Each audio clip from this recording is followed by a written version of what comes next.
So we've been spending a lot of time thus far in this video series talking about the introduction to mobile. How did the mobile channel emerge? What were the key drivers and elements that helped to get to where we're at? You know, what were the milestones that that kind of birthed the industry that we'll call mobile marketing?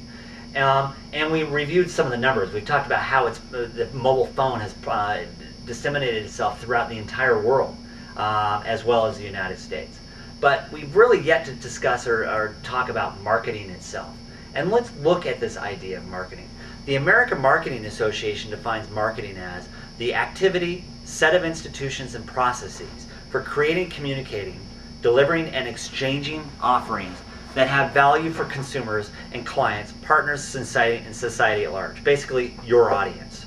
As a marketer, essentially, then, your job is to communicate, deliver, and exchange value. And you're exchanging value by putting out your offerings. So let's look at define some of these elements. Your offerings are basically your products and services. Those things that you are creating and giving to members of your audience.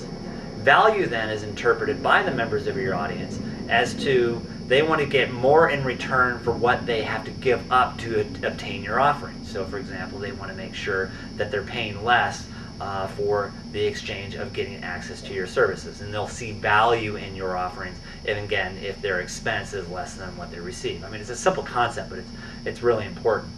The other element that we'll want to think about then in the definition of marketing is we've talked about your offerings and the value that your audience wants to get from it. As marketers, we also need to communicate.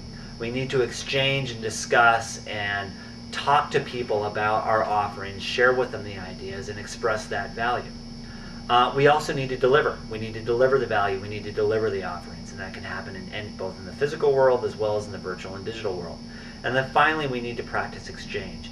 And that practice of exchange is the exchange of value. It could be the exchange of money. It could be barter. There are any number of ways of how value and offerings are delivered in exchange. So these are the key elements of the definition of marketing.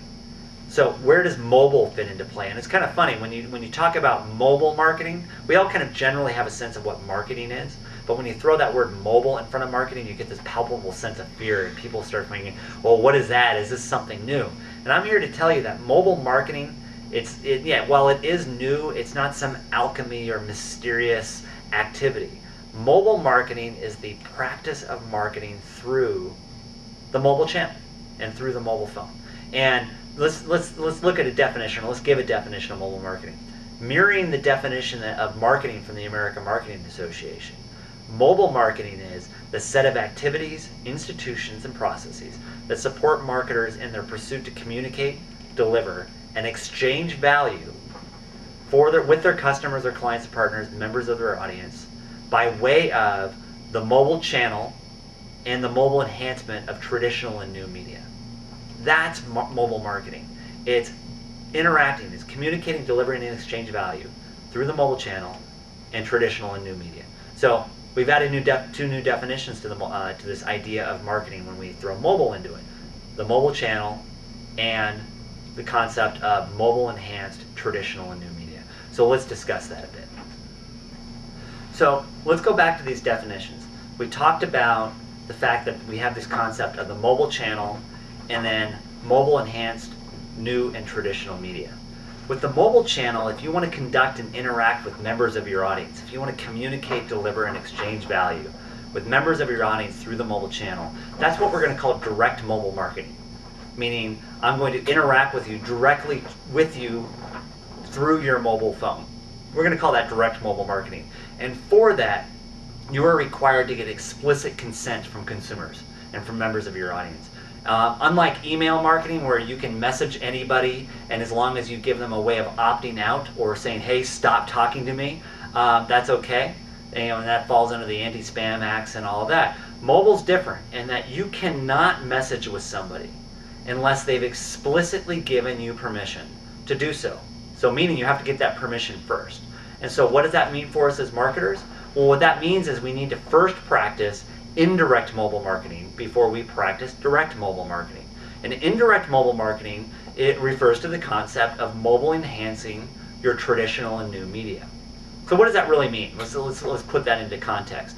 What I'm going to do then is I'm going to take my radio, my internet, email, print matter, outdoor media, magazines, newspapers, any of the media that I use or that you use for the purposes of marketing and communicating and initiating that exchange with your audience, such as point of sale or in retail, really anywhere where you're putting your messaging, or any area where you want to create and establish a channel of communication, delivery, and exchange with your audience, is what we're going to refer to as traditional and new media.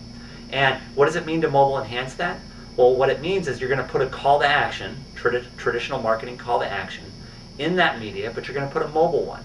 You're going to put the call to action of, say, text WIN to 12345, or go to this mobile internet site, such as like iLoopMobile.mobi, or you put the call to action, dial this 800 number. Keep in mind, for the most part, mobile marketing is still driven through mobile phones, and most mobile phones have voice capability, which means that you can initiate and dial numbers. And since we have this new automated customer service prompts that we often interact with companies, and we can detect that their people are dialing in from a mobile phone, well, keep in mind, the mobile phone is now this multimodal terminal that has SMS and MMS and email and other channels through it. So instead of saying, please talk to a live agent, I can now say or press 1 as a call to action, and that would initiate me sending a text message off to somebody's phone. So as you can see in this slide here, what we're talking about when we talk about mobile enhancing new and traditional media, what that means is we're going to put call to actions in that media. So basically then, we have this ability of establishing direct and indirect marketing through the mobile channel. Now, when we're talking about mobile marketing and we're talking about engaging people through the mobile phone, we get really excited. Once we start getting and understanding the power of the mobile phone and the power of the mobile channel, we can get really excited about that. But we need to think about and take a step back. Your goal as a marketer should not necessarily be to create a great mobile campaign. That's not, I mean, frankly, you want to do that, obviously, but that's not where you want to start. You don't want to start with, I want to launch a great mobile campaign. Where you want to start with is, I want to launch a great marketing initiative. And that should be the goal. Let's create a great marketing strategy and plan that uses and integrates the mobile channel. That's the goal of mobile marketing, to launch and run great mobile marketing programs that leverage the capability of the mobile phone.